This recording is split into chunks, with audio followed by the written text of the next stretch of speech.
Hi, my name is Randy the Rooster.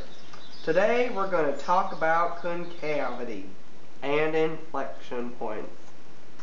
Today here we got the function f of x equals 6 over x squared plus 3. Now first thing we're going to need to do is we're going to have to take the derivative of this darn function here. Sorry. Sometimes I just get so excited, this stuff just blows my mind.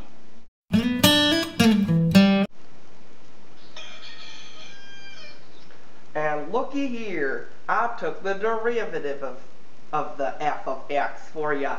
Look, it is f of prime x equals negative 12x over x squared plus 3 squared. Now, for concavity and inflection points, we're going to have to take the double derivative of this.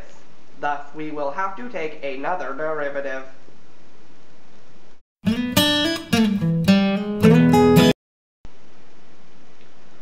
So, now that we have the double derivative, we need to find the inflection points.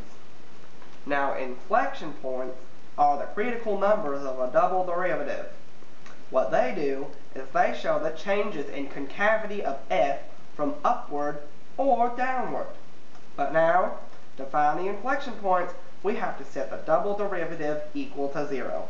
Now, I bet you're wondering, why in tarnations do we have to do that? Well, it's because at the inflection points, the slope will equal 0. Then after this, all we have to do is solve the equation for x.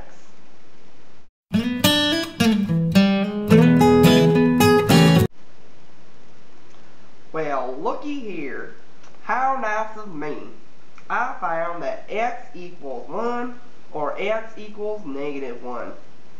But now, to finish off the inflection points, you're going to have to find the y-coordinates by plugging and chugging the x values back into the original equation.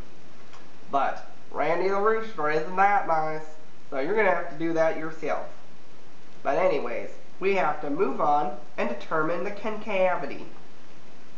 So what we're going to do this is we're going to have to take these here numbers and put them on a number line and figure out what the slopes will be between the following intervals.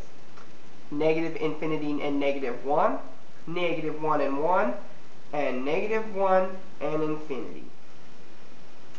Well, look here. Now we have a number line, and we have negative 1 and 1.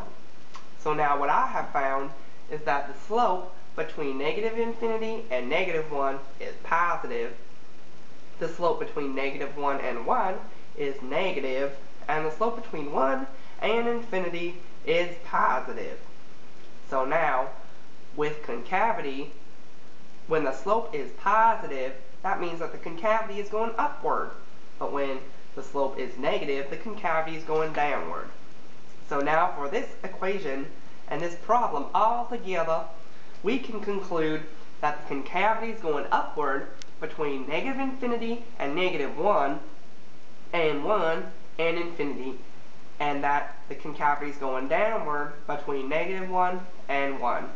And that, my friend, is the conclusion to our problem and our lesson on concavity and inflection points.